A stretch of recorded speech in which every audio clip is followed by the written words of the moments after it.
get killed, and you're farting around with prehistoric animals. Good evening, everyone. Yes, it is the return of Stone Gas Man. I have not been around all month. I haven't. This is going to be my first audio commentary for 2022. I'm very much looking forward to it. To cut a long story short, I actually got a brand new overnight shift at work, so I am now working the night shift in Manhattan throughout the week, which means that I'll be adjusting my audio commentary nights to basically Thursday, Friday, and Saturdays. So those 3 nights for basically the rest of 2022, this will be my audio commentary nights. And I got a lot. I'm thinking about a lot of things. I think I got a pretty good lineup of movies that I think will be pretty awesome to do this year. I mean, one in particular, which is actually my favorite musical of all time, called 1776. That audio commentary is going to be insane because I'm probably going to have to research 100 historical figures. But at any rate, I got dozens of audio commentaries lined up for this year, which I hope you all can come and check out. But anyway, thank you for coming tonight. Yeah, tonight we're going to be watching Romancing the Stone, the 1984 film directed by Robert Zemeckis, written by the late Diane Thomas, and produced and released by 20th Century Fox. And this is one of my favorites. But what's significant about this movie is that I've seen it more times than any other movie, and I am absolutely convinced. I saw it when I was 6 years old, fell in love with it, and I've probably seen it more than. I mean, Raiders of the Lost Ark, I'll be talking about quite a bit in this commentary. I mean, because it's always, Romancing the Stone has always been labeled as like a Raiders clone in many ways, which I don't think is necessarily fair or accurate, but we will talk about that as the commentary goes on. But for right now, see, Romancing the Stone is available on HBO Max if you have a subscription for there. Otherwise, you could rent it on Amazon Prime or YouTube or wherever else you like to try to get it. But you can find it fairly easy.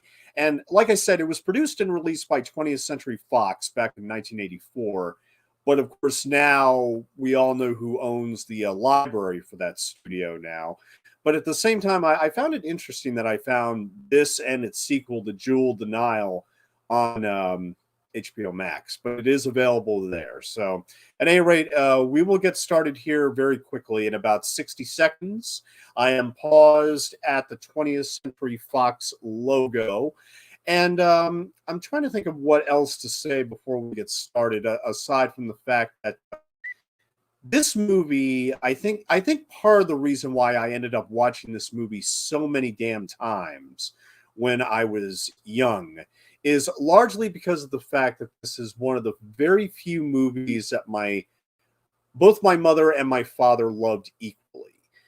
They shared a passion for this movie that it wasn't apparent or evident with any other movie probably that we had in our large VHS collection.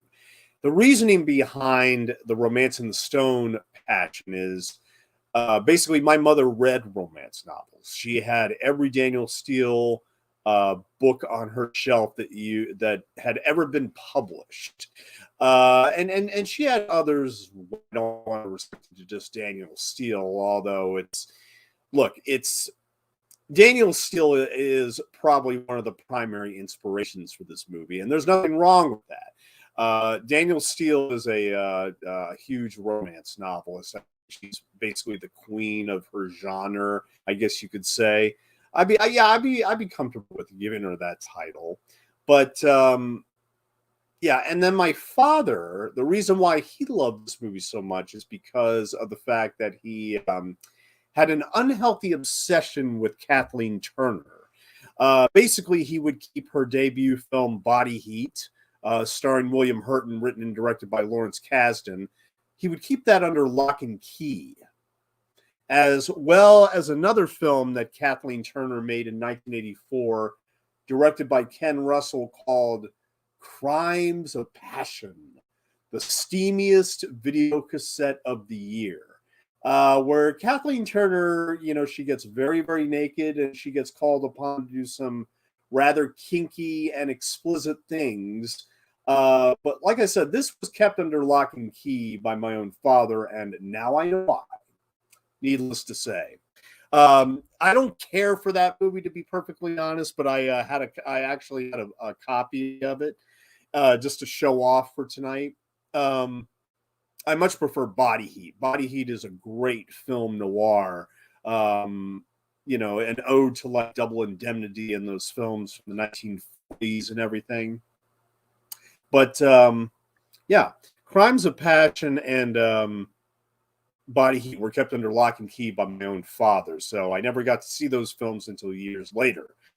So, needless to say, and we're going to get started here in about 15 seconds. Needless to say, I am a hardcore fan of Romancing the Stone, to the point where I think it's a perfect movie. It's one of those rare, I don't know, I can't quite go so far as to say lightning in a bottle, but I think it is a beloved movie. I am convinced in my heart that audiences, they remember it fondly. They enjoy every minute of it, and it was just one of those weird moments where nobody thought it was going to be the hit that it was, and it ended up bolstering some careers big time. But of course, the biggest tragedy of this film, which we will talk about, is of course what ultimately happened to the screenwriter, which is very sad. But at any rate, I am paused at the 20th Century Fox logo, and I think we will get started here on the count of 3. So I'll count down from 3, 2, 1, and play. And this, of course, is the 20th Century Fox logo. Rest in peace. I actually do kind of miss the studio now. Yeah. So, and we open up on a black screen with a Michael Douglas production. Yes, Michael Douglas did produce this movie, as he had with many movies in the past, directed by Robert Zemeckis. And this awesome title, when the music comes up, Romancing the Stone. I'm watching the Blu-ray version from 2008, and the colors are great. Now, I like how it goes completely silent, and I'm sure this made several people jump in the theater when this door opened. And here we have the legendary Ted White. Now, Ted White is a stuntman who doubled for John Wayne for many movies. He started work on film in the sands of Iwo Jima. And 1984 was the biggest year of his career, because not only did he play in this film as Grogan, just in this opening sequence, but he was also later cast as Jason Voorhees in Friday the 13th, The Final Chapter. And he's actually one of the more beloved Jasons. He still, from what I understand, he still makes convention appearances. But also the lady here, she was the Playboy Playmate of March of 1981. And I think you can see why. But she's also, she also in 1984, she was also in Ghostbusters. She played the ghost that gives Dan Aykroyd oral sex.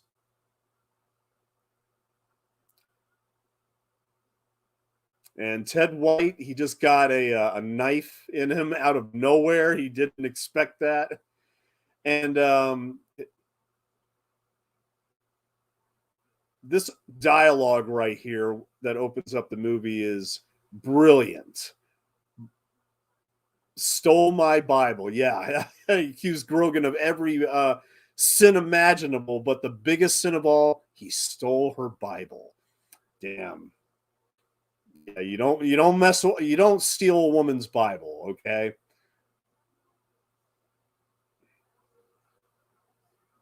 Bastards had brothers. Now, right away, this dialogue and this, I really, I really wish I had a copy of Diane Thomas's script with me, because the reason why this screenplay is very renowned is because of the fact that it was basically her only screenplay. Diane Thomas, unfortunately, she passed away 18 months after the film's release. She was in a car accident. The person driving, didn't have he had very little alcohol in his system, and he was basically the designated driver.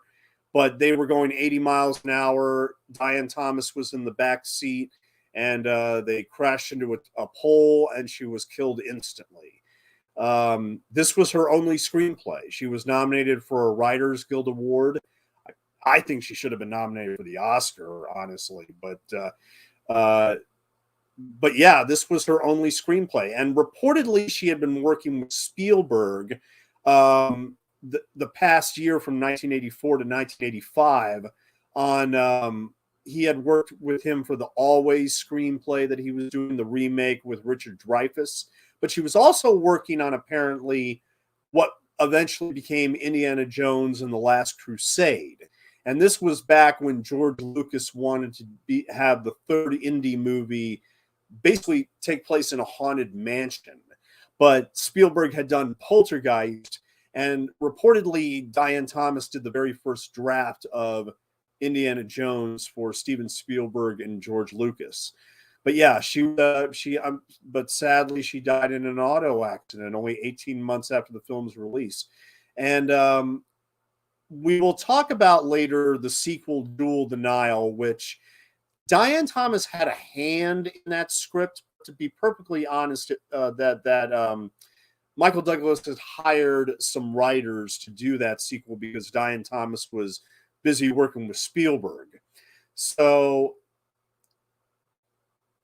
and here we're introduced to Joan Wilder, played by the great Kathleen Turner, who, as I discussed before the commentary, her film debut was in the 1981 movie Body Heat, written and directed by Lawrence Kasdan, who also wrote Empire Strikes Back.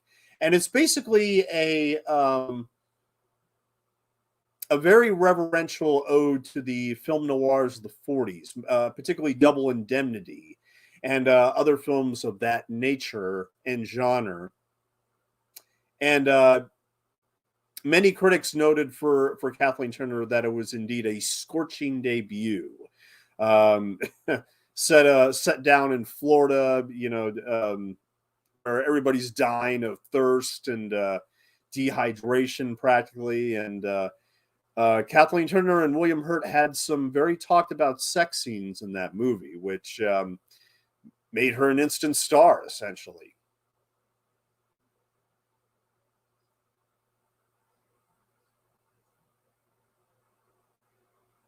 So we already learned plenty of quirks about Kathleen Turner's character just in this opening scene when we see her in the beginning crying over a new book that she had just finished. She's a romance novelist, but the thing is, she's very, very lonely. She's basically stuck in this New York apartment. She's successful, obviously, but she's very, very alone. She has no man in her life. She is a bit of an introvert, and she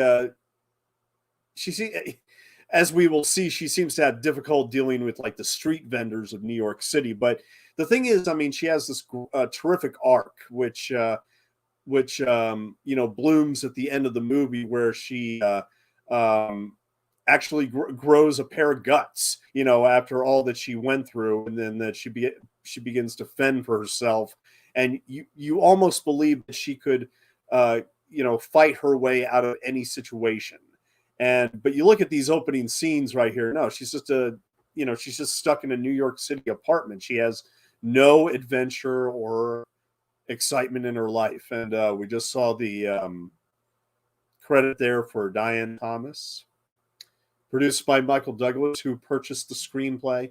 A lot of people, there had been a story that had been going around for years that evidently Well, Diane Thomas was a Malibu waitress, and evidently it's been speculated that Michael Douglas had gone to one of her restaurants and she pitched the whole script to her, which she had been working on since the late 70s, and that he automatically said, yes, I'll buy that. But there is speculation on that. I mean, there's not, I think that story has been disputed. But either way, Columbia Pictures, where Michael Douglas, his offices were at the time, because he was also working on, at the same time, Starman. He was the executive producer of that film, directed by John Carpenter and starring Jeff Bridges and Karen Allen from Raiders of the Lost Ark. And that was a film that Jeff Bridges got his first Oscar nomination, which the only John Carpenter movie to get an Oscar nomination. Kind of sad, I know. But yeah, Michael Douglas was very, very busy at this time. And in fact, he was so busy that he originally was not going to be playing the lead. Originally, he was going to hire another actor to take on the role.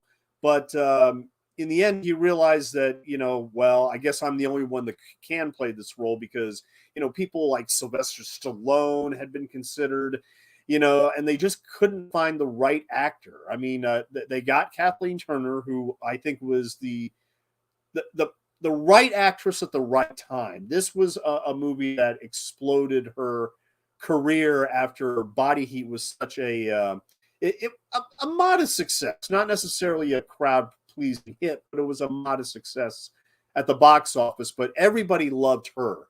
The critics loved her. The audience loved Kathleen Turner after Body Heat. And with this film, it was, here again, the 20th Century Fox, who eventually released the film, they were basically counting on Kathleen Turner to carry this movie to box office victory. But what's sad is that apparently executives, when they saw the movie before it came out, they ended up firing Robert Zemeckis, the director, from the production of Cocoon. And I find that story very fascinating because, okay, let's now move on to director Robert Zemeckis, because Robert Zemeckis is hands down one of my favorite filmmakers.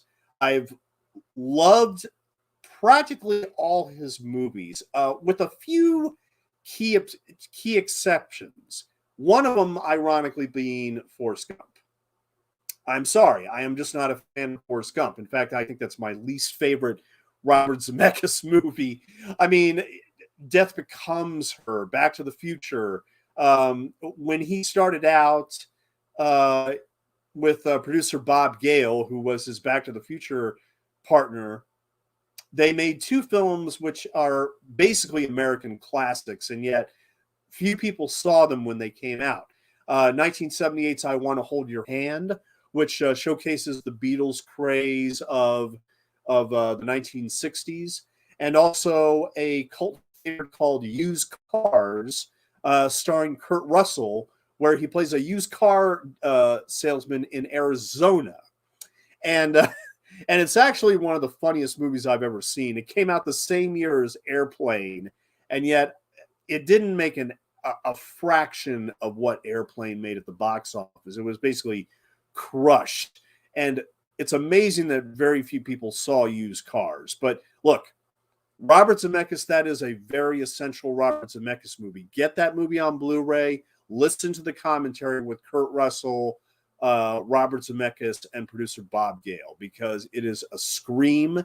And yes, Kurt Russell laughs a lot throughout that commentary. The laughter from Kurt Russell on that Used Cars commentary is so infectious. I want to say hi real quick to Dying Breed. Yes, welcome back, sir. I am glad to be back. Glad to be back. Yes, yes. I think if you're talking about Used Cars, yeah. I mean, Used Cars is it may be my favorite Zemeckis movie. I mean, but I think Romancing the Stone is number one for me when it comes to Zemeckis' filmography.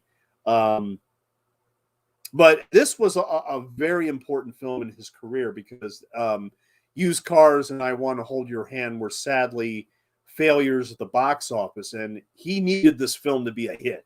I mean, if this film wasn't a hit, that would have been the end of his career as a director, probably. Uh, I mean, it would have killed his career. This movie saved it, and Back to the Future solidified it because now the actress right here, who is Joan Wilder's sister, is played by Mary Ellen Trainor, who you will recognize from many 1980s movies. The year after this, she played Sean Astin's mother in The Goonies. She also was in all 4 Lethal Weapon movies as the police doctor, the psychologist who is always concerned about Mel Gibson's safety and well-being. That may be what she may be best known for, but she also has cameos in other Zemeckis films because in 1980, Robert Zemeckis and Mary Ellen Trainor became husband and wife, and they were married for 20 years. Sadly, she died very young. She was only 62 when she passed away back in 2015, and unfortunately, of course, at that time, she had been divorced from Robert Zemeckis for about 15 years. But there they are putting her into the boat right there. She just got kidnapped, and here we have the great Danny DeVito, and this is what I love Danny DeVito in this movie, and I love him in the sequel too. But even though I'm not a fan of the sequel, I do love him in that as well. And he would also, of course, end up directing Kathleen Turner and Michael Douglas in the War of the Roses, which in some ways, Romancing the Stone, Jewel of the Nile, and the War of the Roses is kind of a unofficial trilogy of sorts. But they're only really connected by the same studio and the same actors. Now, this actor that is performing with Danny DeVito here is a guy by the name of Zach Norman. And he was a comedian that had performed in a string of Playboy clubs in the 60s and 1970s. Very popular on the comedy circuit. And I've always seen him in one other movie, to be honest. I mean, he was also in Cadillac Man as one of the hostages in Robin Williams' car dealership. But he also produced over 40 movies, including the Oscar-winning Hearts and Minds, which is an essential documentary about the Vietnam War, which ended up winning the Academy Award in 1974, only 1 year before the war was officially over. Now, I love Alan Silvestri's music score here. We'll talk about the music score later. But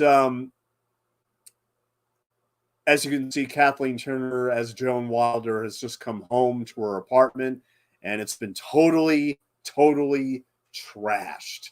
Somebody was looking for something, obviously. And here again, like I said, is Mary Ellen Trainor, who was married to Robert Zemeckis. Very beautiful, very beautiful woman.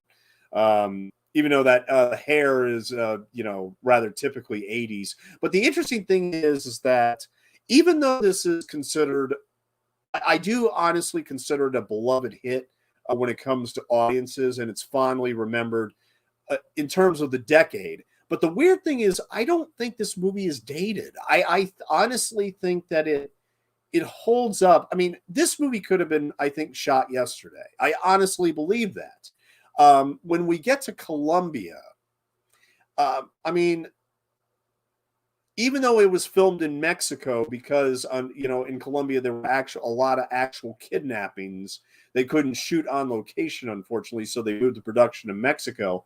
But I mean, once you go out into the jungle and everything, this movie does not date. I mean, I don't look at this as a 1984 film almost. I mean, it really does transcend the decade that it came out in. And I don't think it gets that credit. I just don't think it does.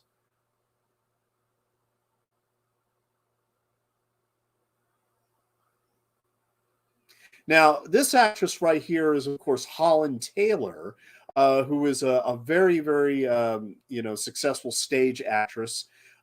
She's done many, many, many things after this. I mean, this was one of her first films in 1984. She had started out in the 70s, did some uncredited bits, but this was her breakout role, and she's done so many other movies. I mean, I got to bring up her resume. I mean, unfortunately, to emphasize it, but what she has been doing recently, I mean, she's still with us and she's still working.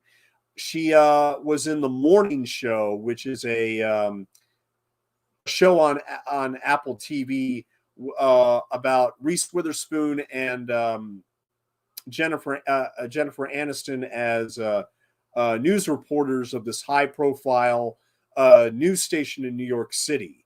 And Holland Taylor is currently in that. It just got renewed for a third season. So she's still very, very active on stage and screen. Let's see. One thing I wanted to work on this year with my commentaries is not to say so much. Believe me, I'm going to be working on that.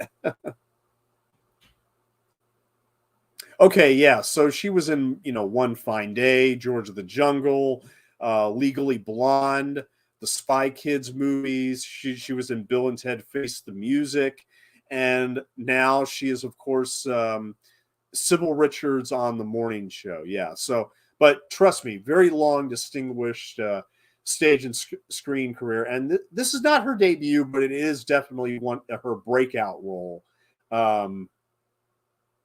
in film.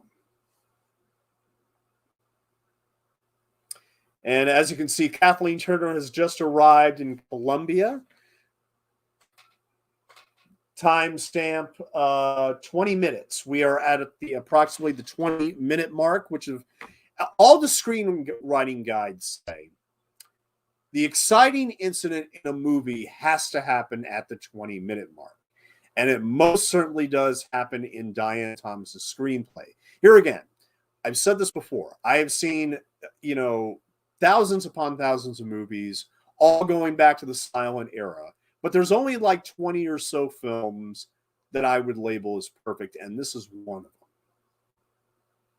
It's not a joke. I honestly think it doesn't get the credit that it rightfully deserves, and I think a small portion of the population, not a lot, but I do believe there's a small portion of the population that still dismiss this as a Raiders ripoff, which I don't think is fair to the movie. I don't think it's fair to screenwriter Diane Thomas. Raiders: The Lost Ark, as I love it. I mean, I've seen it countless times. That was inspired by 1930s serials. That was the primary inspiration for Steven Spielberg and George Lucas. In Diane Thomas's case, and she started writing this in the late 70s, by the way, before Raiders of the Lost Ark came out. She was really inspired by all those tacky, campy, trashy romance novels. Now, look, I don't want to condemn those who read romance novels, believe me. I mean, look, my mother was a fanatic of them, and I realized a little too quickly that, for the most part, yeah, there might be one or two that in the bunch that stand out and are unique, but they're largely the same book, just with different covers and different names for the characters and different settings. And I'm not trying to, like, of course, crap on the quality of the writing in whatever instances. I don't read them personally. I read classic literature. Eventually I'm going to read War and Peace by Tolstoy. Let's put it that way. So I don't really have the time to waste on romance novels. But what Diane Thomas was doing here was she was inspired by those romance novels, but she also wanted to affectionately mock them to an extent.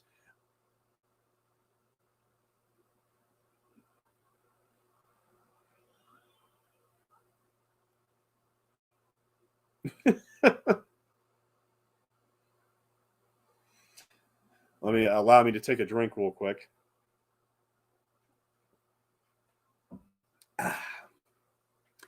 So, like I said, the production was basically all in Mexico, doubling for Colombia. Kathleen Turner realizing that, oh, yeah, she's going the wrong way.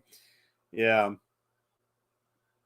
and I loved how natural it was back at the airport that she across paths with Danny DeVito, and he didn't notice her. She didn't know who he was, and all very believable.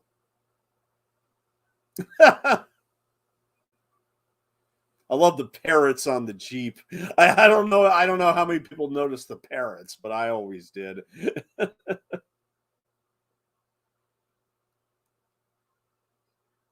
Indeed. Now, this actor right here, who is playing the primary villain, this movie has actually several villains, two of which are mustache twirling. I mean, I guess, I mean, here again, I mean, you want to go with the cliched of mustache twirling villains. These guys, I think, are the quintessential ones. Manuel Ojeda, who plays. I'm not good with Spanish. I mean, forgive me if I'm screwing that up, but he is actually one of Mexico's most famous artists. This was his only Hollywood movie. Amazingly enough, this was his only Hollywood movie, but he's considered a legend in the Mexican theater and Mexican film. And look, he freaked me out when I first saw this movie, and he made quite the impression. I think he's awesome in this role. I wish I could say I've seen any of his other movies, but I haven't. I mean, because they're all Spanish movies. But I should eventually watch some of this guy's movies because he is sensational in this role. Very intimidating, very threatening, very believable. I mean, you fully feel the danger that Joan Wilder is in right now. But of course, we have to finally bring on the star of the movie and the producer of the movie, the great Michael Douglas. Oh no. Boom! And already bullets are flying.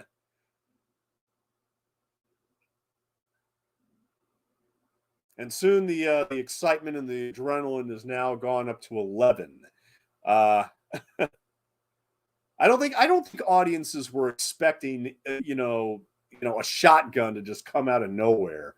But I love his reaction when the basket gets it. He's like, "Oh no!" Yeah, I think it's time to run, squirrel.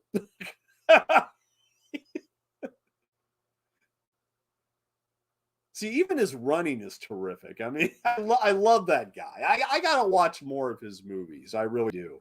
But yeah, this was his only Hollywood movie. Only Hollywood movie. Yeah. Now, I've been a fan of Michael Douglas for as long as I can remember. Um, I mean, he started out, working with television in the 1970s with The Streets of San Francisco. And he actually won his first Oscar for producing, not for acting, but for producing One Flew Over the Cuckoo's Nest, starring Jack Nicholson. And he would eventually end up producing what I consider the scariest movie I've ever seen in my life. And it's not a horror movie in the traditional sense, but producer Michael Douglas is very, very accurate in The China Syndrome from 1979, starring Jane Fonda, Jack Lemmon, and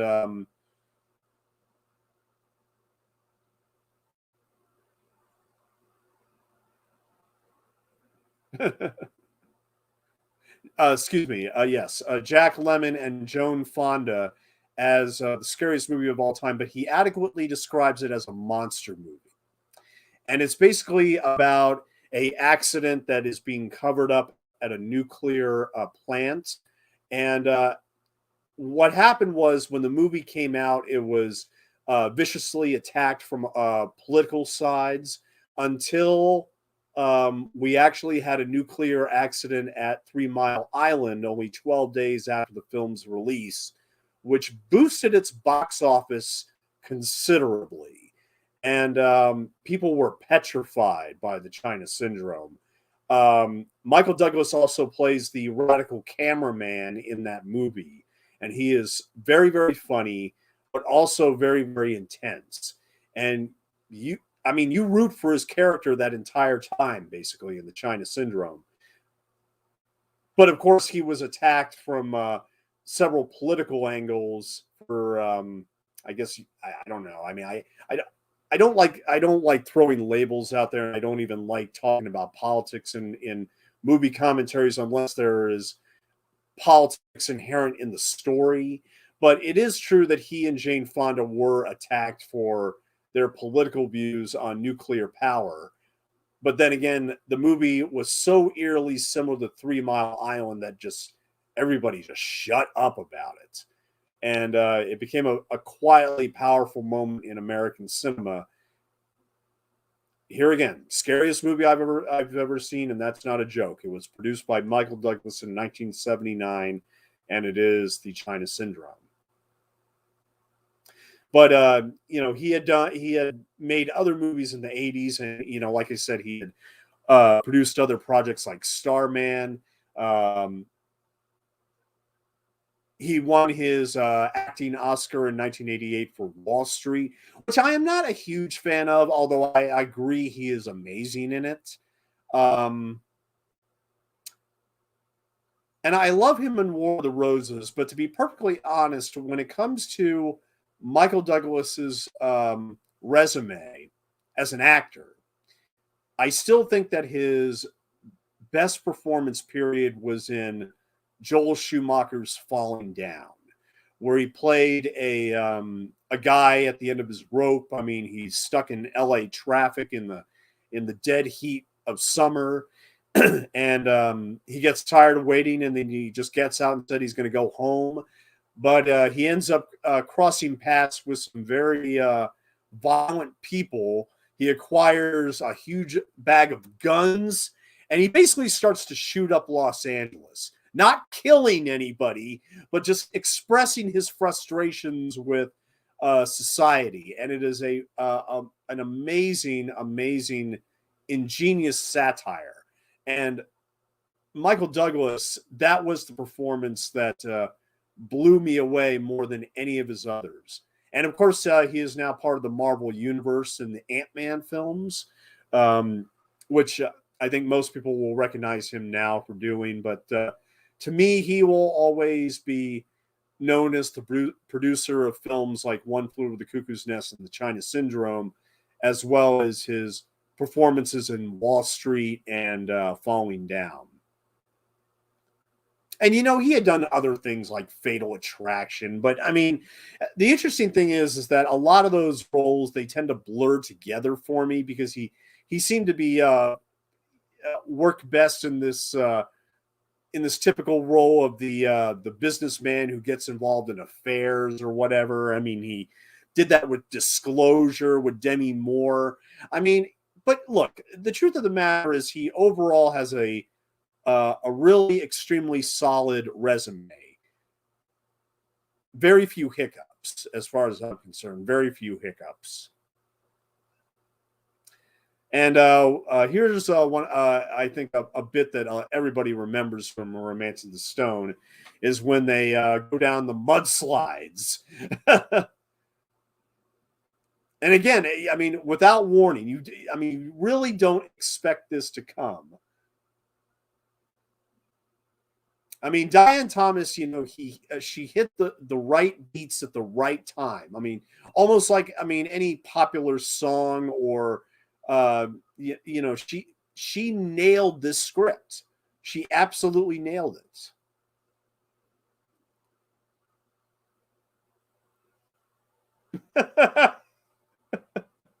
Awkward. I mean, I can't imagine what the laughter was like in the theater at this moment because I mean,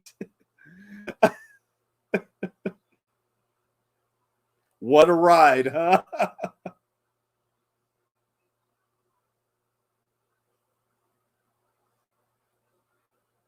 But I was mentioning before about the fact that there was this minor backlash against this movie as being, oh well, it's just a Raiders ripoff. I mean, it really isn't, and I've already made my case for that beforehand. But honestly, whenever I see this movie, I never think of Raiders and Lost Ark. I honestly don't. I don't even think of Indiana Jones. I mean, yeah, I mean, you want to call out Jack Colton's hat for being a little similar. That's about as far as you can go, I think. Uh, this is just not an Indiana Jones adventure, and I don't even consider it an Indiana Jones style adventure. I mean, this really kind of is its own island in some ways. But here again, the action, the humor, the romance, the drama, they all blend so well. I mean, practically everything that Danny DeVito says in this movie is hilarious.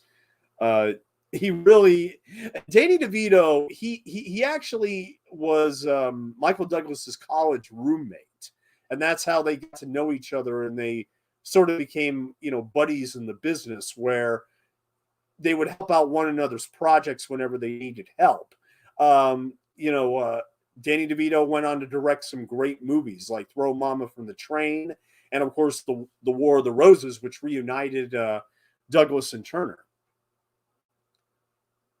Now, it should also be stated that Michael Douglas and Kathleen Turner were actually very romantically involved throughout the making of this movie. They were, by all intents and purposes, a couple.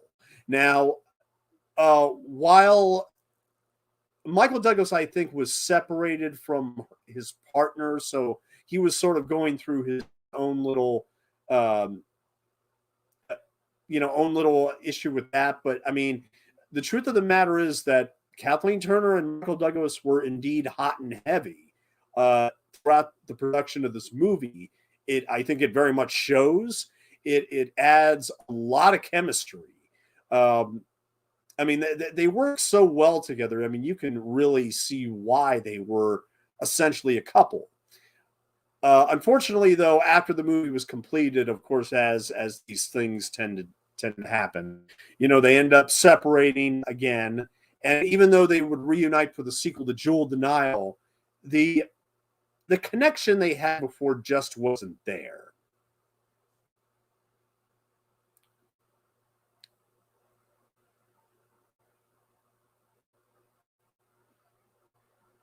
Now, I think I should get it out of the way fairly quickly because I think the Jewel Denial is an okay sequel. It seems to be remembered um, much like the original was, but I do think it's inferior, and part of the reason for that is here again. I think the chemistry is off.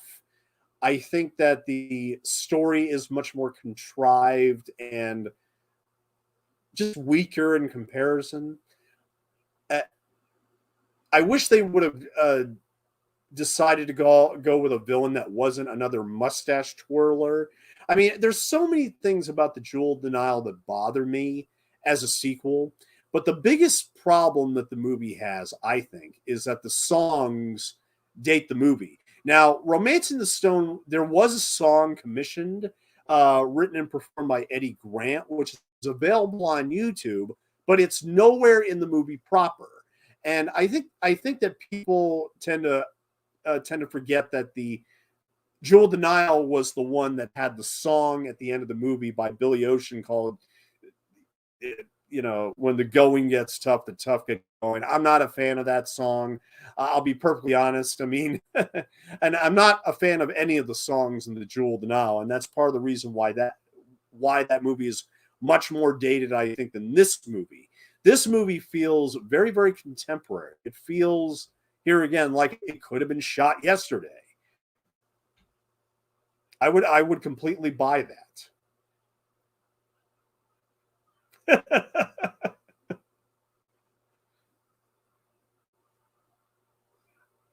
Like I said, every single line in the script, I think, is a gem. I mean, no dead spots. The pace is perfect. The energy is perfect. It Here again. I mean, all of these unique forces just combined in 1984 to produce this film that not a lot of people had a lot of faith in. The studio didn't have a lot of faith in this movie, even though it became a surprise hit. It was produced for $15 million and it got about $125 million at the box office. So, for all intents and purposes, that is a hit, and it was a pretty good hit with the public. I mean, critics also responded to it very favorably as well. But here again, they made those comparisons to Raiders of the Lost Ark, which is understandable because of the period that this came out in. But here again, you watch this movie in 2022, I don't think of Raiders of the Lost Ark. I really honestly don't.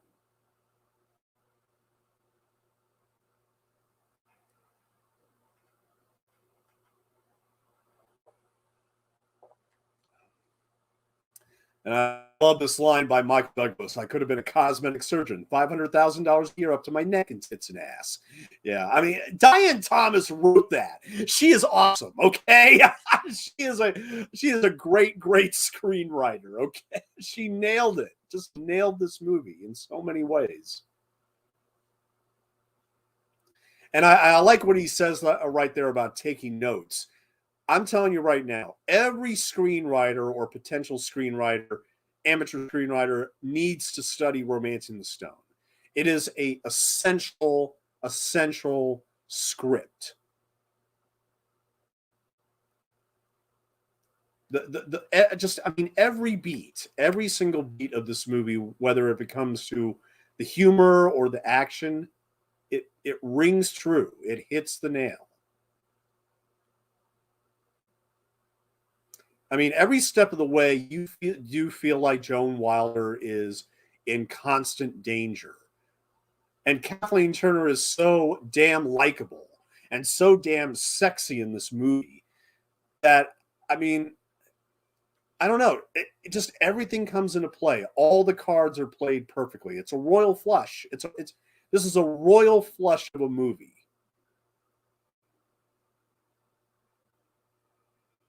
And one, I think that does this movie have universal appeal? I really want to believe that this movie has universal appeal.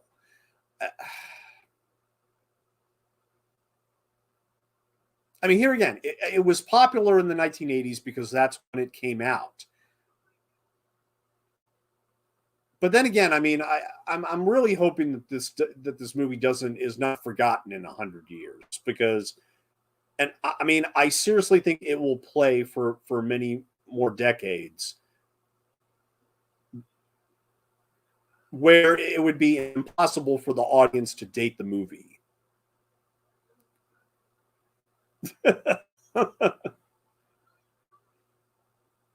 Drinking. I'm getting killed and you're drinking. Yeah, exactly.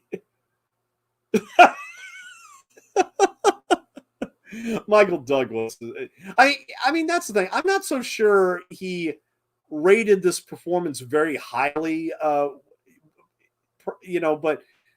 because here again, I mean, he wasn't supposed to play the lead role. I mean, they were going to hire another actor for this, but he's awesome in this movie. I mean, he's so damn likable, so damn funny, and here again, I mean, different style than Indiana Jones, completely different attitude, completely different style in so many ways.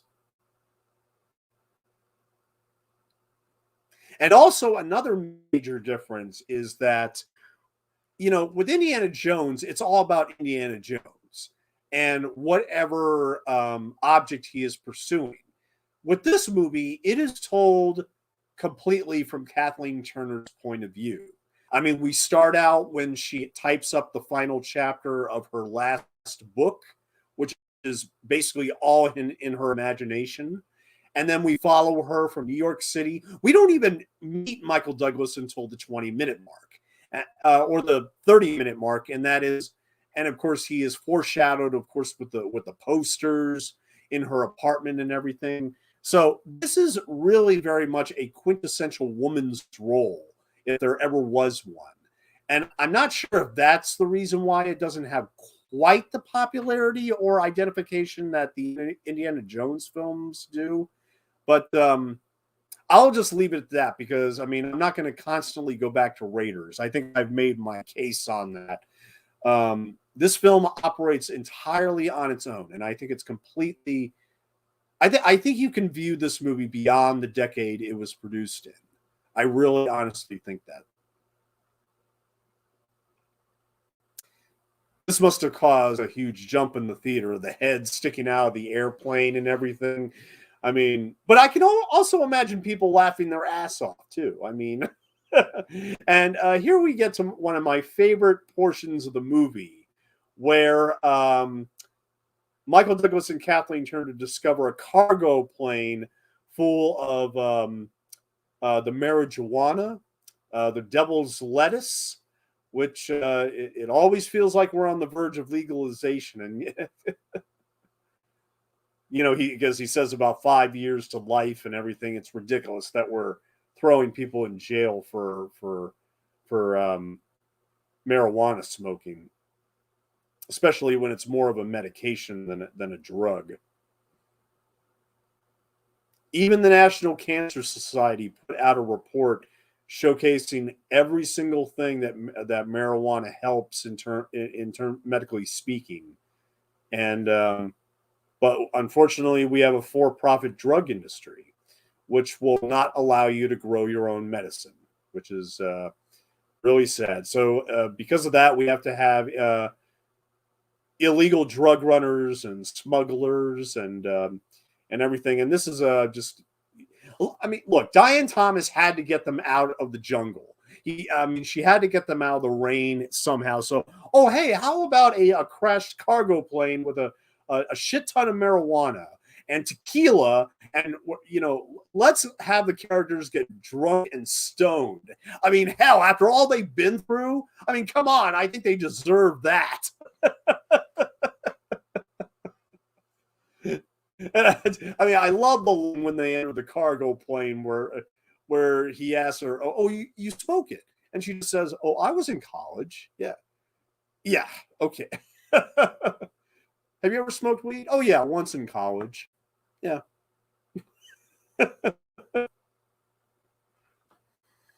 Yeah, I love Back to the Future. I actually have the 30th anniversary steelbook of it. I mean, look, I've seen Back to the Future a billion times too, and I do love the sequels.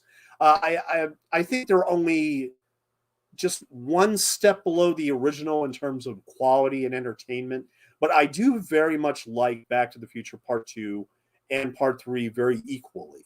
I think they work on different levels because they have such different tones. I mean, Back to the Future Part 2 is, of course, the dark second chapter of that trilogy. Jewel of the Nile, on the other hand, isn't all that dark. I mean, it's a little bit more goofy than that. But and of course, here is the famous El Corazon map.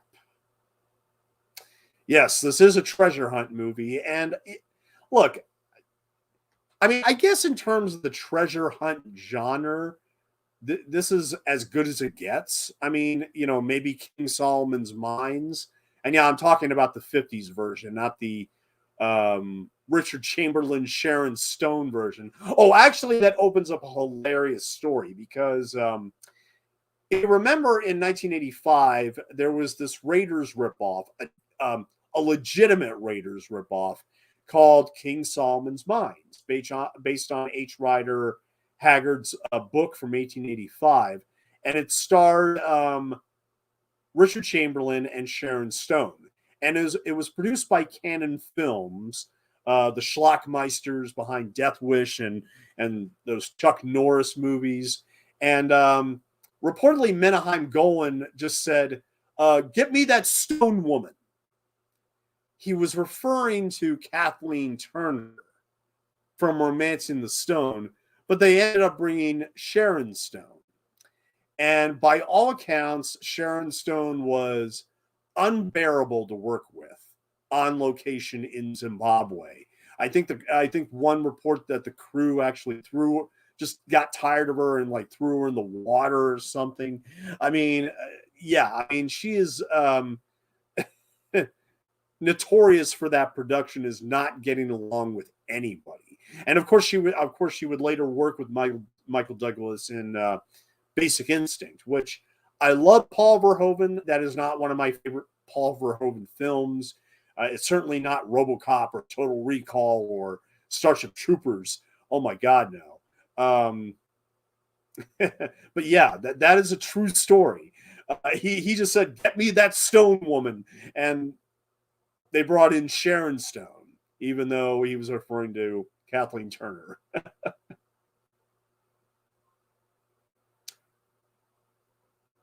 I'm sure there were a lot of screams in the theater at this point when the Bushmaster came out. And I've always wondered if this was a garden hose that he's holding. I mean, well, actually, in that shot, that actually looks like a real snake. But I don't know, when he's holding it up in the next shot, it almost looks like a garden hose. That actually looks real. But then you get to this and like how it falls over. I don't know.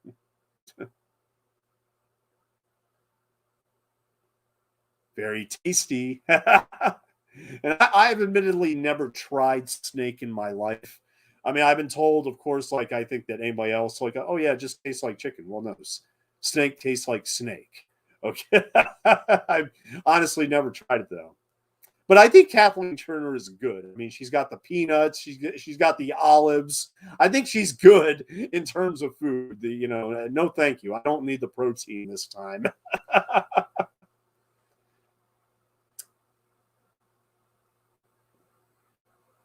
And of course, what we find out is that the main villain here is, of course, the head of the secret police in Colombia, and of course he. Okay, this is one of my favorite things about Romancing the Stone and Diane Thomas's script is that every male character in this movie either wants Joan Wilder in terms of the stone or wants Joan Wilder in terms of her body, or both. Like everybody is obsessed with getting Kathleen Turner's character in this movie, and they all read those books. I mean, Zolo read the book on the way to New York City to get the map from her. Danny DeVito reads the book in her car.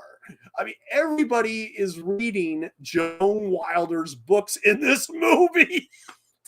All the male characters, which I think is a hilarious stroke of genius on Diane Thomas's part.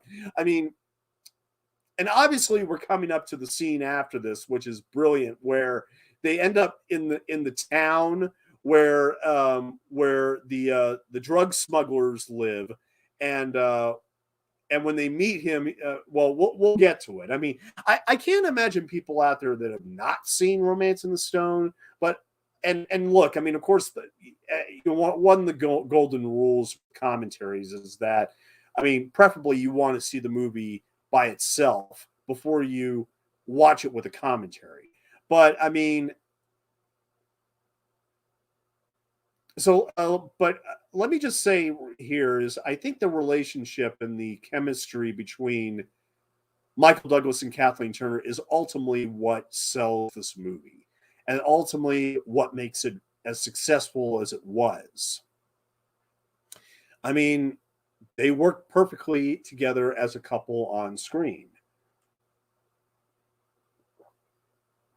And of course, that, while, and they would make two other movies together, perhaps the romantic factor wasn't present in either one of those, But it almost doesn't matter because when those characters in those movies were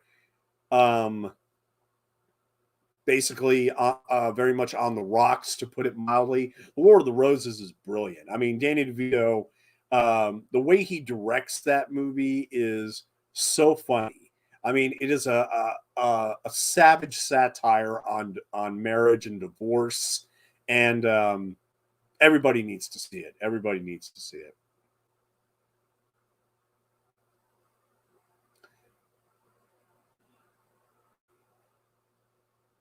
What does the T stand for? Trustworthy. Yeah. Yeah,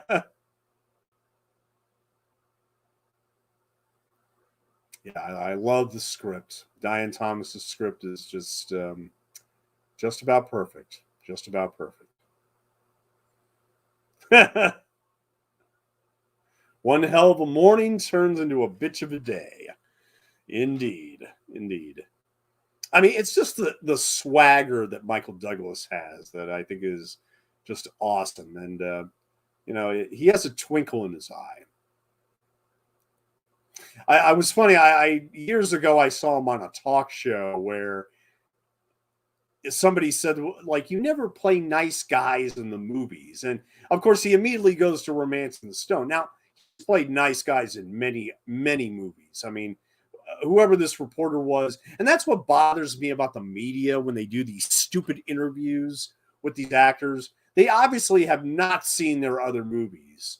And look, if you're going to interview somebody like Michael Douglas, you would think you would want to have seen the majority, if not their resume entire.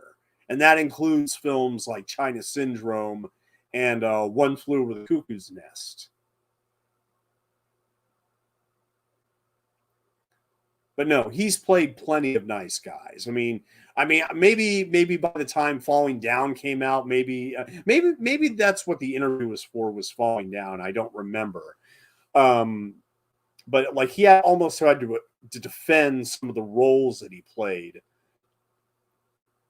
He's an actor, okay, and he's played many different characters over the years.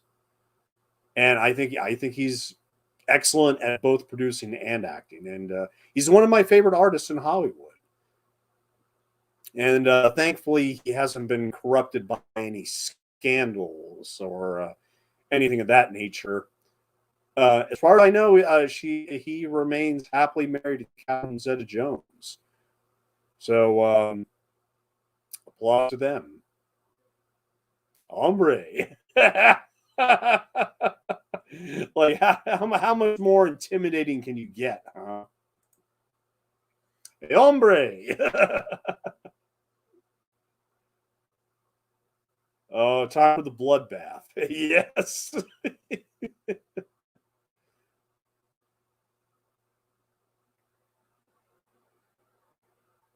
In need of a car. Yes.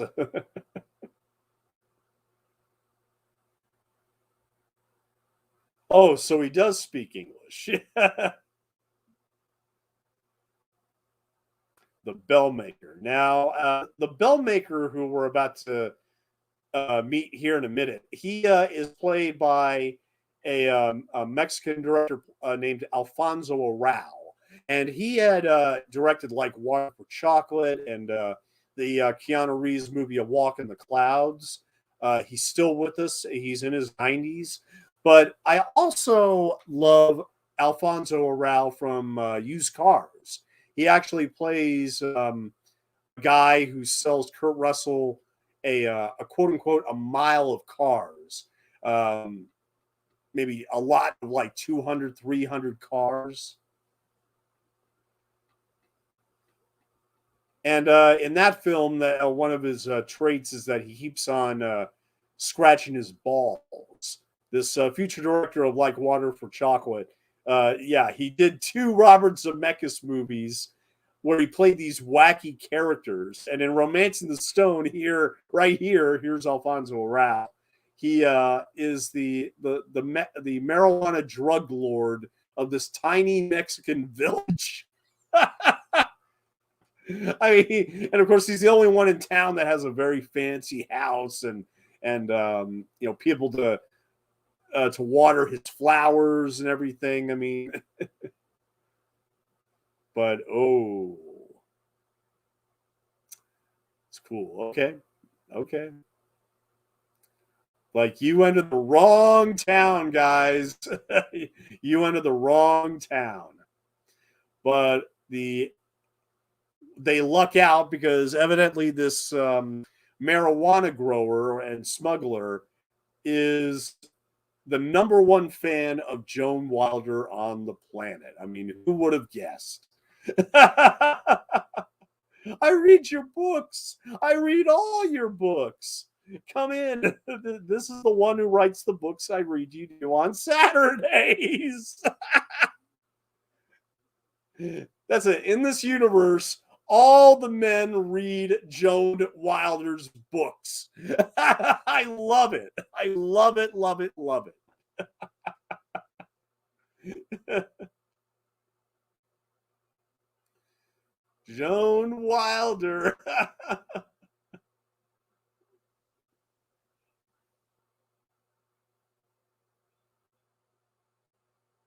Yeah, the greatest novelist. I mean, forget Mark Twain, forget Charles Dickens, forget Stephen King.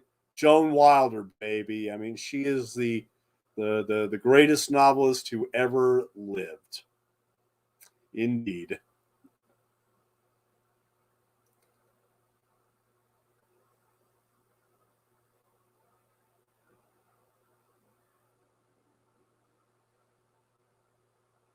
Now, unfortunately, on the Blu-ray for this movie, I am watching the Romancing the Stone Blu-ray. This is from 2008. This is the 20th Century Fox Blu-ray disc. And it doesn't have a lot in terms of bonus features. It has a couple of featurettes and everything.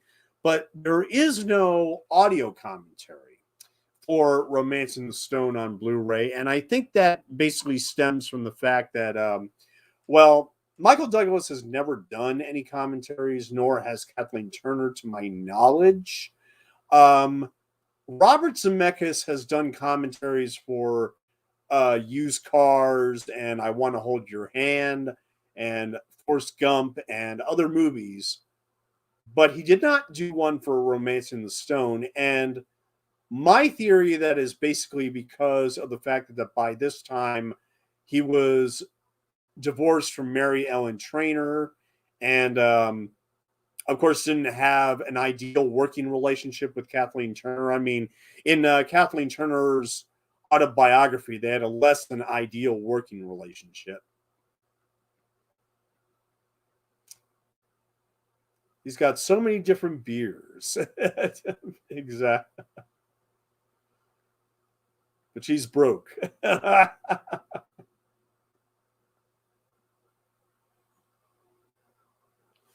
I will give everybody a timestamp real quick. We are at 1 hour and 1 minute.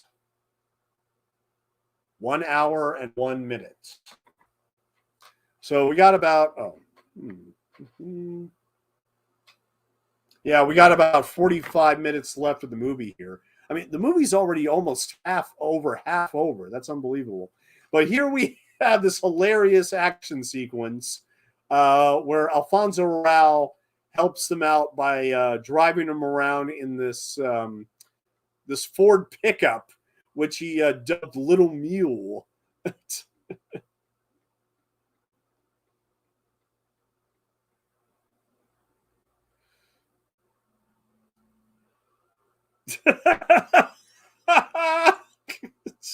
It's awesome. I love it. I love all this.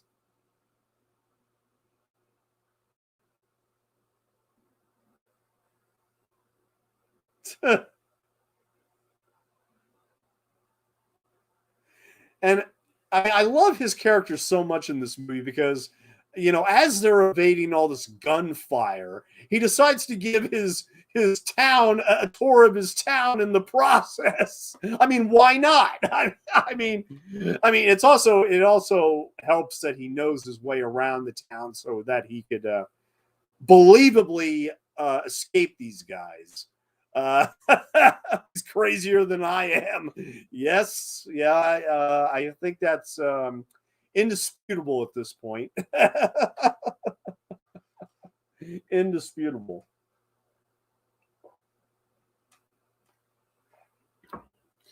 At any rate, anybody in the chat who thank you so much for joining me tonight, especially Dying Breed. Thank you, sir. Anybody who has any comments on Romance in the Stone, please share them. I mean, like I said, I want to think that this film still has a faithful audience to it.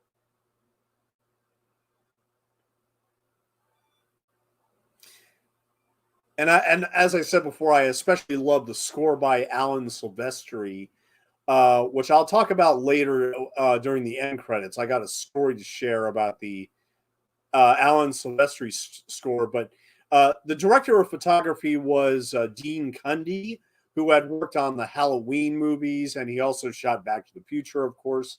A lot of the same crew members from Back to the Future also worked on Romance in the Stone, like Lawrence G. Paul, the production designer.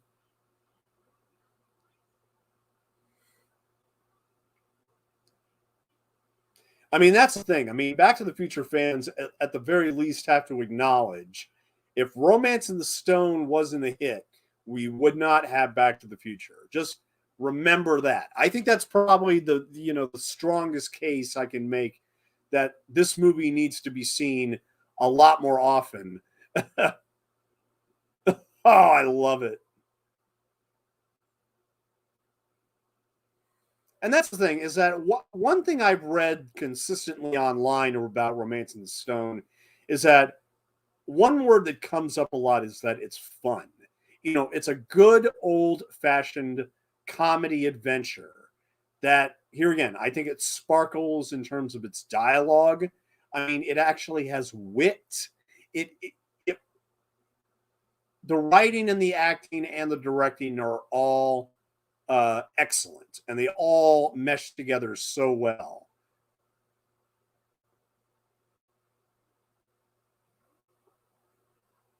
And I must say that this film is also quite steamy for a PG movie. I mean, in the beginning, we practically saw. I mean, the Playboy model that played Angelina in the book that she was writing, she was practically wearing a see-through shirt. And of course, later we would see Michael Douglas and Kathleen Turner in bed, and they're practically naked. I mean, like I said, if you need any more evidence that they were a couple, a serious, genuine couple throughout the production of this movie, yeah, they had a sex scene where they were basically entirely naked.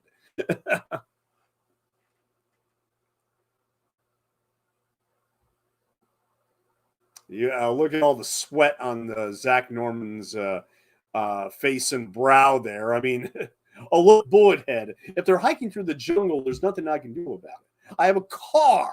I am not Tarzan. Danny DeVito is, I mean, okay, let me talk about Jewel the Nile for a bit, because what essentially happened is that Romance in the Stone came out on March 30th, 1984. It was a hit for both the studio and for producer Michael Douglas. And naturally, he wanted to produce a sequel. Now, I completely understand from Michael Douglas's viewpoint why he would want to do a sequel. I mean, aside from the fact that this film was very successful, he and Kathleen Turner got along very, very well. Too well, maybe. And Danny DeVito, I mean, of course, being Douglas's former roommate, and they loved working together. Why not do a sequel? I mean, why not? I mean, everybody seemed to be. I mean, the only thing was that Robert Zemeckis, of course, was working on Back to the Future, and I think for Kathleen Turner, I think that was a kind of a relief, because they didn't, according to her book, they didn't really get along throughout the entire movie. And I think that's the reason why Robert Zemeckis just didn't want to contribute a commentary to it. Jewel Denial does have a commentary, however, from director Louis Teague, who had directed Cujo and Cat's Eye. And that's the thing. Michael Douglas had basically hired other writers other than Diane Thomas and another director to helm the Jewel Denial.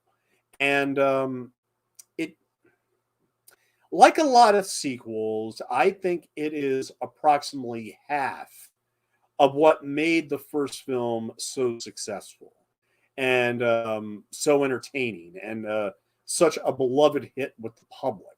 I honestly think it only has half of what that movie has. And here again, the songs are kind of irritating and dated. The story isn't as strong. The villain isn't as strong. It's super contrived, is all I can say. However, I do think it has its moments, and I do think that Danny DeVito, at the very least, makes the movie worth watching. I mean, you could tell that. I mean, look, it does work for the story. Admittedly, that Douglas and Turner's relationship is strained at this time because in real life their relationship was strained.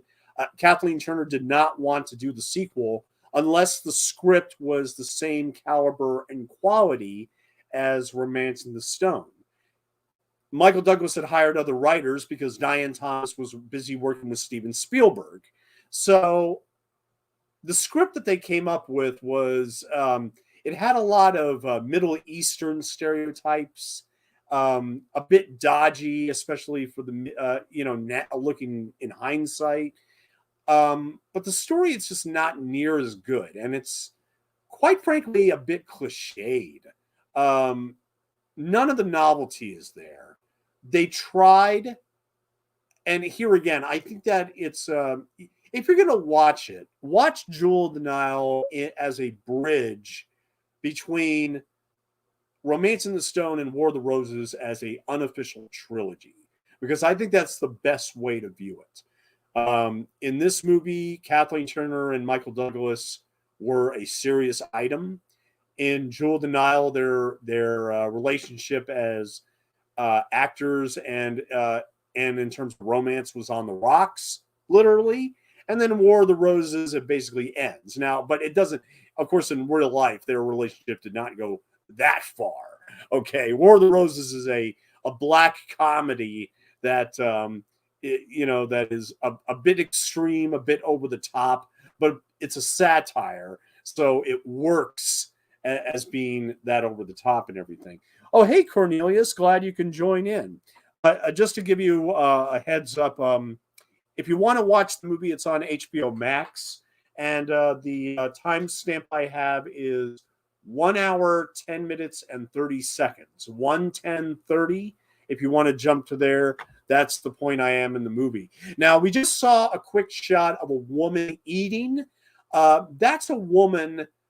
In the credits, she's credited as Hefty Woman. But in real life, this was a very famous, there she is. She was a very famous dancer and actress in Mexico and a singer for more than 75 years. And she's billed in the credits as just Chachita. And she sounds like she was a wonderful lady. I mean, she has a great moment in this movie where she just beats the shit out of Danny DeVito. I love this. I mean, unfortunately, she's billed as Hefty Woman, but I mean, what can you do? I would have preferred her being billed as Mexican woman that kicked Ralph's ass. How about that instead? I think that would have been a more appropriate credit. But yeah, she was a Mexican singer known as Chichita. And that is exactly how she is billed in the end credits. Well, she certainly owns that moment. Let's put it that way.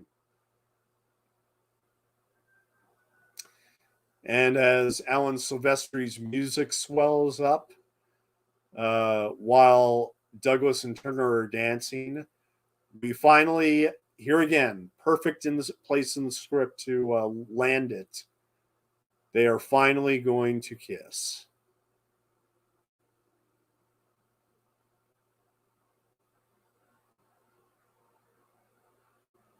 Perfect. Just perfect.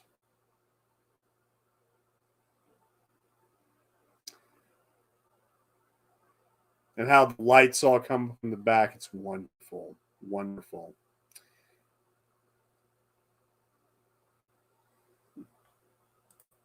Hey, you're very welcome. You're very welcome. One more time. Yeah, we 1 hour 12, 1 hour and 13 minutes now. 1 hour 13.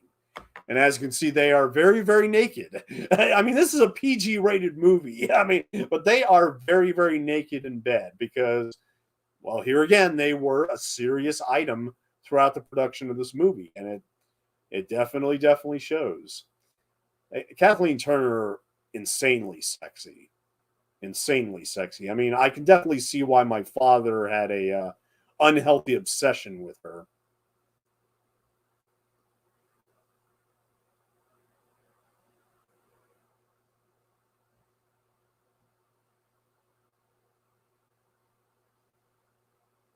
And of course, I mean, I like how complicated they make Michael Douglas's character. Is he going to betray her? Is he not going to betray her? I mean, is is he seriously falling in love with her, or is he just toying with her just to get the jewel for himself?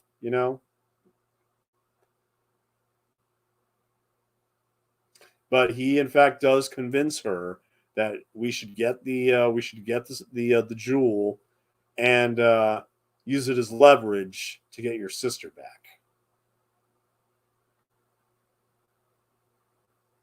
But here we have, damn,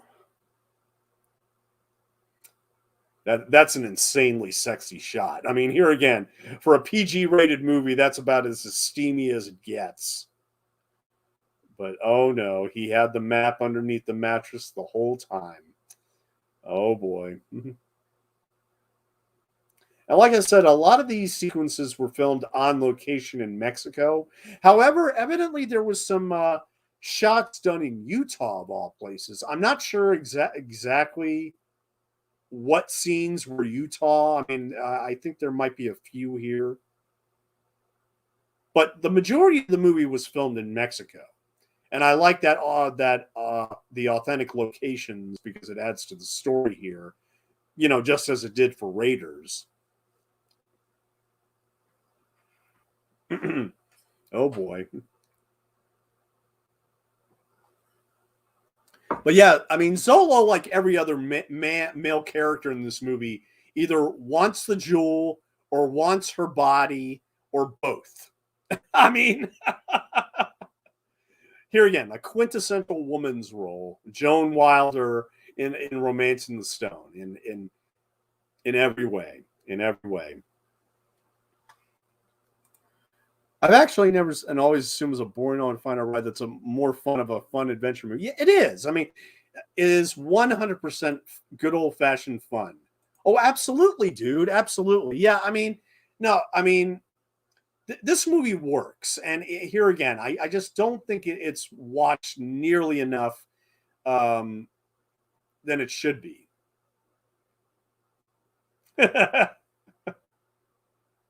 Oh, shit. Uh,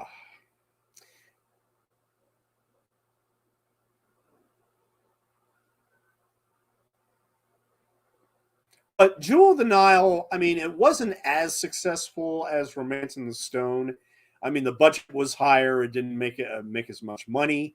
And here again, I just don't care for the soundtrack in that. I mean, the songs I think date the movie, which is unfortunate. I think that here again the sketchy political subplots and characters. This one, however, no such issues. No such issues. This works purely as a fun adventure comedy with some seriously steamy scenes to boot. And as you can see, they're about to go over this waterfall to get the the Elicorazone, which is the heart. Um, there's a great bit of foreshadowing, which I'll point out here in a minute, which is one of my favorite things about the movie.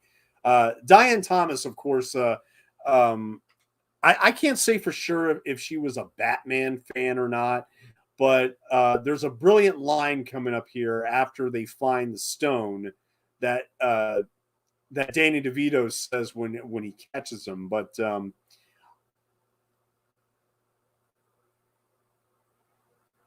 okay, and here again, I mean, not to go back to Raiders of the Lost Ark, but I mean, I do see why critics would have pointed that out because it just came out 3 years before. But here again, I think you can watch this without even thinking about Raiders. Different inspiration, different type of writing, different character with a different point of view. It works entirely on its own. If anything, the Jewel of the Nile is more like Raiders of the Lost Ark because of the desert setting in the Middle East. I mean, if anything, that is more like Raiders, and I think that's why the screenwriters of Jewel. You know what? I'm now convinced. I am now convinced that when a lot of people Romancing the Stone, they sometimes confuse it with Jewel of the Nile. In terms of the music, in terms of the stories, in terms of, I mean, I think maybe in some people's eyes they almost work, hand in hand. That they're so similar that they that people often get confused which is which in certain elements and aspects. I mean, it's very possible because I actually read reviews of this movie that people were convinced that there was a song playing at the end of the movie. I don't know. I mean, anybody that saw it in the theater can confirm that a song played in the end of the movie? I don't think so. I always saw it off of VHS, and there was never a song at the end of the movie. I mean, the Eddie Grant song that was commissioned and made, it was never used. It's now on YouTube, and I'm glad they didn't use it. Like I said, nothing against Eddie Grant as a artist. I mean, but I don't think the song would have worked. Okay, now here's Danny DeVito. Now, understatement of the year, asshole. And here again, one of my favorite lines in Diane Thomas' script, even though the script is top to bottom with memorable lines. When Danny DeVito says, "Now move it before Batman comes home." 8 years later, Danny DeVito would play the Penguin in Tim Burton's Batman Returns. And he got a Razzie nomination for that role, and I 100% disagree with that. He was a great, great Penguin. I loved him as the Penguin, to be perfectly honest. You think you needed it, you sap?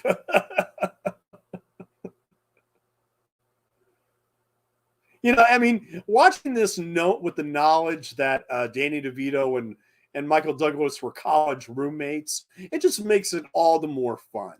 It makes it all the more fun in their scenes together. And that's the thing, is that in The Jewel of the Nile, Danny DeVito is essentially the one that steals the movie. It makes the movie worth sitting through just for Danny DeVito's performance because he is just too funny. And he obviously loved playing Ralph. Now, one thing I don't understand, though, is that the preview for Jewel of the Nile, when it premiered in 1985, it opened up with Ralphie calling Zach Norman, his cousin from Romancing the Stone, but Zach Norman does not appear in the Jewel of the Nile at all. And it basically, I mean, he's basically saying, I got a new gig. I'm going to hook up with Jack Colton, and we're going to go for the Jewel of the Nile. He basically tells his cousin to screw off. I mean, at the end of Romancing the Stone, it suggests that he is captured by the Colombian police, although we never actually see it. But I love that. I love that preview at any rate. Okay, now here we come to the most spectacular stunt in the whole movie. Now, I mean, every time I see that shot, I love it. but you look, and those were definitely stunt people or dummies. Or, I mean, I'm not sure which one, but it still works. But the stunt coming up here actually won an award for the stunt people that executed it. And man, I have always believed that we need a stunt Oscar. They have been so adamant not to do it. But man, you look at a stunt like this and you think, man, they deserve applause. Bravo. Check this out. Those are real people jumping off a waterfall with a car between them. Bravo. Bravo. I mean, bless the stunt people. Bless the stunt people that work on films like these, particularly back in the 80s, because they don't exist anymore. I mean, Robert Zemeckis even pointed that out on the used cars commentary, because Terry Leonard, the toughest man in Hollywood, the most famous of all stuntmen, he worked on both used cars and Romancing the Stone for Robert Zemeckis. And all throughout the stunts in the used cars commentary, Robert Zemeckis says you can't find people in Hollywood that will do stunts like that anymore. I mean, it's gone. It's over. CGI has eliminated the need for studios to hire stunt people. And that is a shame. That is a shame. I mean, these people, they dedicated their lives literally to the art of selling the stunts for these movie stars. They deserve a lot more credit. They deserve a lot more celebration. And I'm tired of it. I mean, it's one of those things that all throughout me watching movies throughout my life, man, the stunt people, they need a lot more recognition. They really do. I mean, that stunt was so spectacular. You find somebody in Hollywood that'll do stunts like that now. I mean, seriously. Damn. Yes, I loved him as the Penguin too. And I think a lot of parents were disgusted by his turn as the Penguin, just because they had to see green liquid crap come out of his mouth and everything, and hitting on Catwoman, wanting to loop her up and everything. I mean, okay, fine. But, I love Danny DeVito as the Penguin. And in the upcoming Batman movie, the Penguin, who's playing Penguin in the new Batman movie? I forget his name, but they're bringing back the Riddler as well.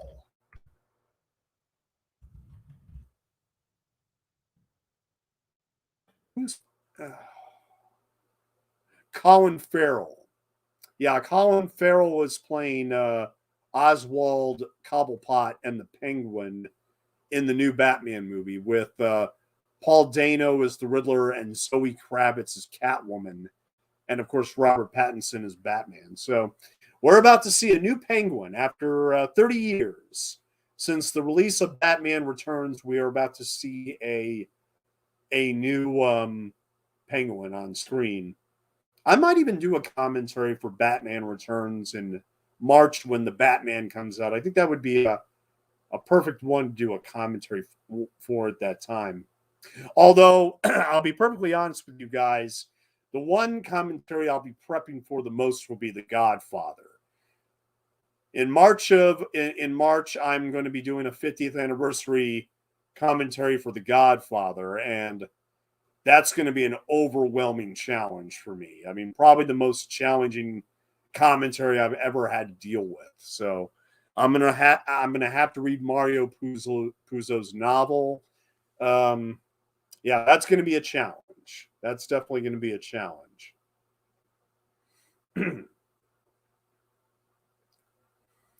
And here we're about to start the third act of the movie here. This is not a long movie too, and I appreciate the fact that it's get in and get out. It's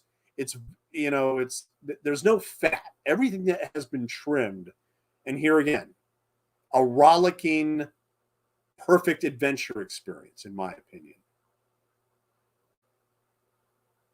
Just enough of the Raiders comparisons. We don't need any other so-called comparisons with Raiders of the Lost Ark. They work completely independently of each other. They're completely different galaxies.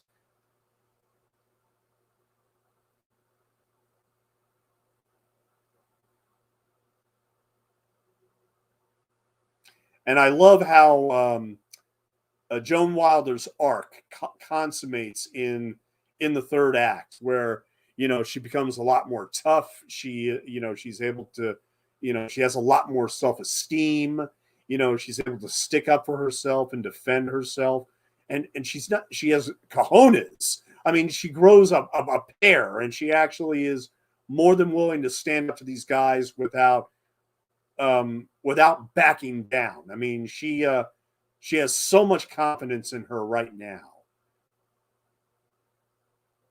regardless of everything that's happened up until this point.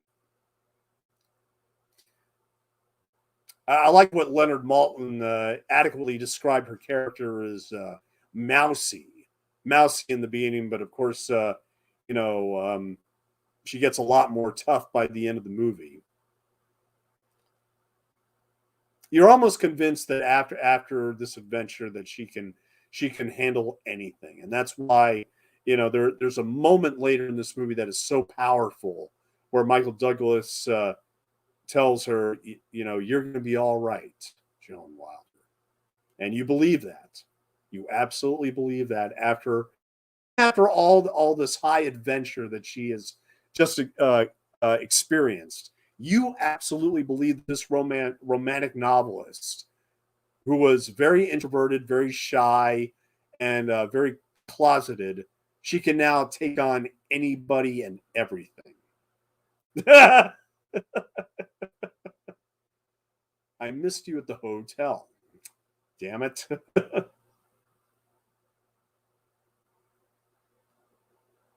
Now, one thing I haven't touched upon yet was Zach Norman, who just has a gun to the back of his head. His character trait in the whole movie is that he's obsessed with crocodiles. He has this crocodile obsession that is too absurd for words. I mean, every time he looks at it, he's so fascinated by them. He's turned on by crocodiles, literally. It's like, look at those snappers. He's so obsessed with them. Look at Zach Norman's facial reactions all throughout this movie. Like I said, he plays Ira right there on the left of. He just keeps looking at Danny DeVito right there. But look at his facial reactions all throughout this sequence, because he is so funny.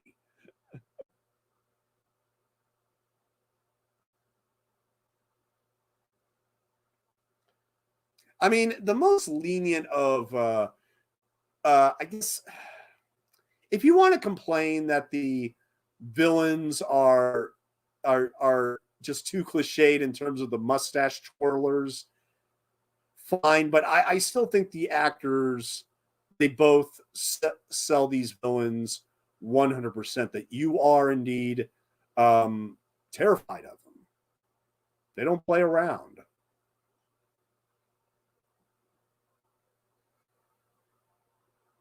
Now,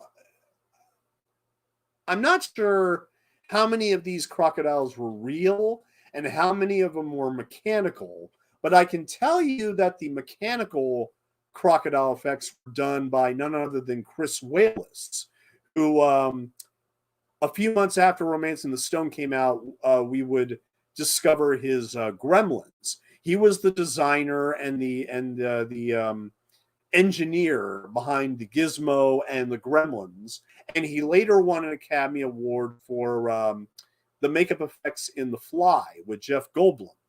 And so he is responsible for the mechanical alligator and crocodile effects in Romance in the Stone. But here again, it's hard to tell which ones are real and which ones are mechanical, which is actually a testament to Chris Walas's work. It really is. Well, I mean, of course, there's one instance here in a minute that we'll see that is, oh, you can tell that is definitely a mechanical one, because Michael Douglas has to basically hold on to its tail for like 5 minutes. Ooh. Nice little gun butt hit to the genitalia there. Like, fine, I'll get it out. And there, of course, is the precious stone in all its glory. I mean, granted, we had it seen before, but here we see it again. Damn. All of them get a chance to look at it. Choke on it. Yeah, exactly. And I still, every time I see this, it always gets to me. He's got the stone, and then, oh, you feel that. I mean, you feel it when the crocodile just grabs his hand like that. Oh man, ouch, ouch.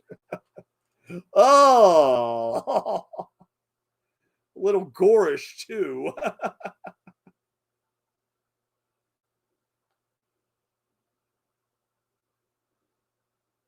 So now everything is exploded. Ira's gang is fighting Zolo's gang, and Michael Douglas is kind of on his own right here. He just has to fend them off, really.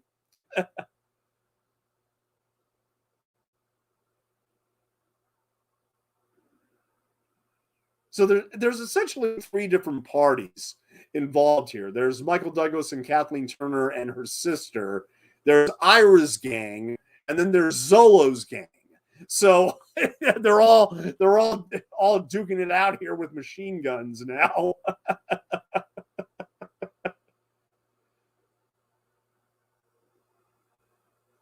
Now, as I said before, this was a film that was very successful at the box office, and critically, it got a lot of acclaim as well.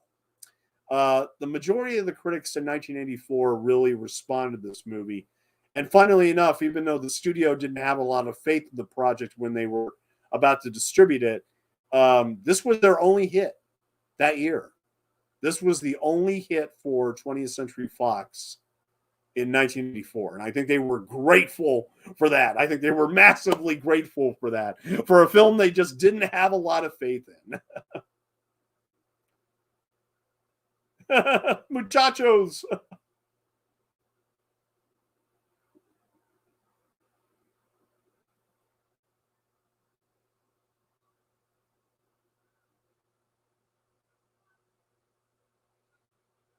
It's funny. I mean, every time I've seen this movie, of course, I never really understand what they're saying in Spanish.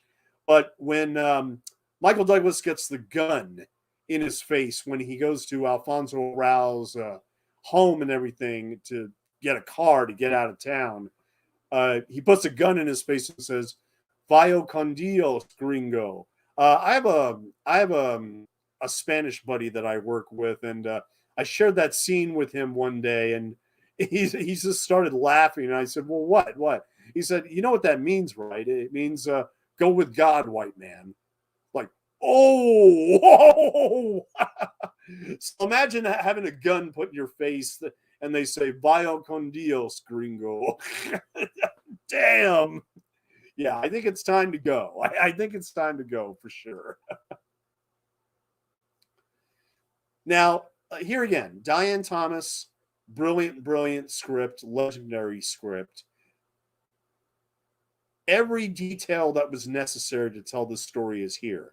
That cigar that he's smoking, there's a reason why he's smoking that cigar. It's not just for the fact that he is addicted to cigars and feels the need to have one, but it all will also turn out to be the weapon that Joan ultimately uses to defeat him. Because I mean, this is terrifying. I mean, he's got his one hand was completely eaten by a crocodile, and he's now has his knife back after that insane maneuver where she tries to throw it, and it misses his face by just going in the piece of wood that he picked up.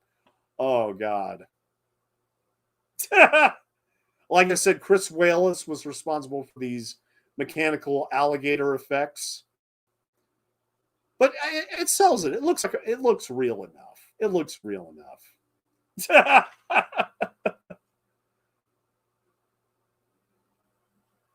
And click, he's out of bullets. Damn.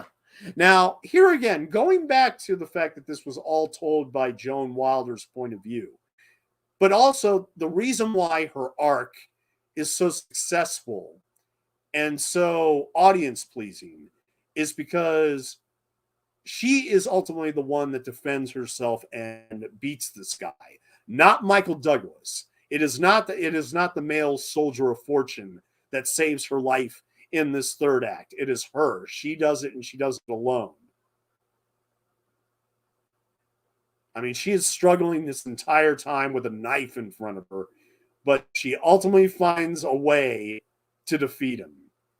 Just put the cigar in his mouth. Boom. Take that. Take that, you son of a bitch. Oh, no. He's on fire. I love that. That expression by Manuel Ojeda is just awesome. And he finally meets a rather grisly end, being eaten by Chris Walas's mechanical crocodiles.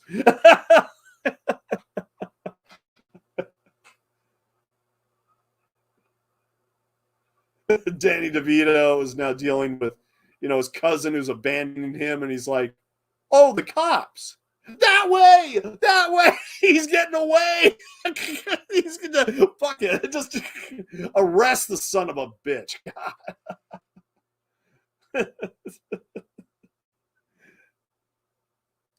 I mean, this movie just had this script by the late great Diane Thomas. It just has the perfect amount of humor, the perfect amount of action, the perfect amount of romance. It works beautifully. And of course, here's the ultimate result of her character arc. You're going to be all right, Joan Wilder. Yeah. Simple, but oh so effective. Oh so effective.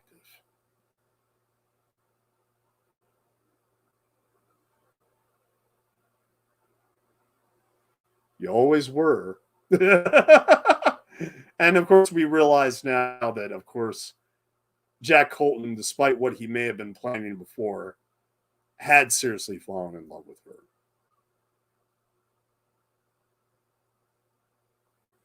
And I love this transition as we go into the film's denouement, where here she is still in Colombia, dirty, all the clothes, totally destroyed. Now she's back in Manhattan.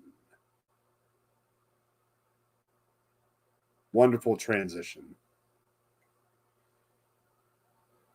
Here she has the 80s hair. Like I said, very little that dates this, maybe aside from a couple of hairstyles.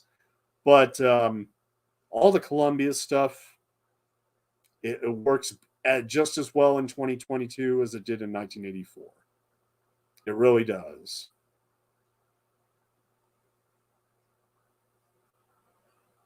Gee, I wonder what she wrote about. I think she had an overwhelming amount of inspiration for her next book, and that's why Holland Taylor at the end is like how the hell did you crank this out so fast? Well, I mean, hopeful romantic. Yep.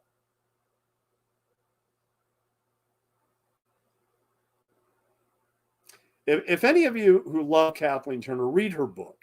Seriously, read her autobiography where she talks about her struggles and her triumphs and her everything that she's gone through in her life. I mean, if you love Kathleen Turner, it's a great read, and she's blunt. She doesn't hold anything back. I mean, check out her book, seriously.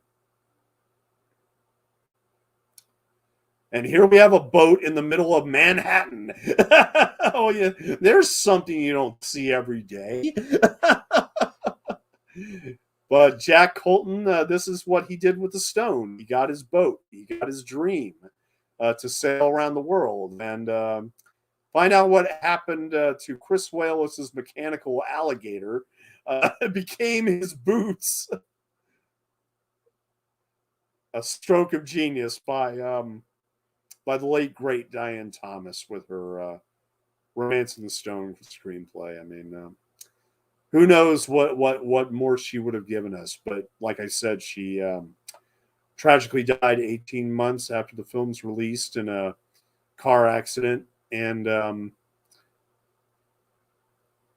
but her legacy, I hope, will live on because of this movie. I mean, granted, there's been screenwriting programs and awards named after her and everything, and she deserves to be remembered. And like I said, anybody who has any interest at all in learning screenwriting, learning the art of screenwriting, Romance in the Stone by Diane Thomas is a good place to start. It's about as ideal a place to start as you could start with, really.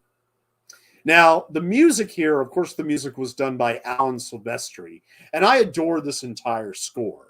I don't like the songs in The Jewel of the Nile, but I do love the entire score for Romance in the Stone. But what's funny is that Steven Spielberg was not particularly fond of the score, and he didn't want Alan Silvestri to score Back to the Future, which of course has become iconic. I mean, the Romance in the Stone score is not nearly as iconic, but Steven Spielberg reportedly did not like the score. And when Alan Silvestri was brought in to actually do the music score, that Spielberg said, now that's what your score should be, without even knowing it was Alan Silvestri. So, look, I mean, Alan Silvestri's, I always listen to the music over the end credits. I really do. And I like how it doesn't do a freeze frame, that we actually, people still walking on the streets of Manhattan. We still see the boat going down the street there. I mean, they probably closed that entire road down for an hour just to film this. But, that's the thing. I adore every note of this score by Alan Silvestri. And here again, I just don't think it works as well in Jewel of the Nile as it does in Romance in the Stone. But Jewel of the Nile has its fans. Maybe someday I'll do a commentary for it. I don't know. I own the Romance in the Stone Blu-ray. I don't own the Jewel Blu-ray. Although the Jewel Blu-ray, if I did have it, whenever I watch it, I would watch it with the director's commentary with Louis Teague. But I want to, because we're about at the end of the movie here. The credits are about to finish. I just want to say, I've always wanted to do Romance in the Stone as a commentary because, well, the Blu-ray doesn't have a commentary, and so there is no commentary that seems to exist for Romance in the Stone. Somebody had to do one. And like I said, I'd like to dedicate this commentary to the late screenwriter Diane Thomas, as well as Mary Ellen Trainor, who plays Joan Wilder's sister and was Robert Zemeckis' wife for 20 years. But that was Romance in the Stone. I want to thank everybody for joining me tonight, Dying Breed and the Cornelius Collection. Thank you so much. I promise I will be back very, very soon with another commentary. Believe me, I'm going to be doing probably one a week from now on. You'll be seeing me a lot more in 2022 than you saw me in 2021. And here again, I hope you all enjoyed Romance in the Stone. I hope you all enjoyed listening to me and hearing me discuss it. And I'll look forward to seeing you next time. I can't say for sure what movie I will be doing next time, but I know in the next couple weeks I'll be doing Cisco Pike. I'll be doing a 50th anniversary commentary for Cisco Pike, starring Chris Christopherson and Gene Hackman, and that will probably be in early February. So everybody have a good night. Thank you for joining me, and you all take care. Stay safe out there. Seriously.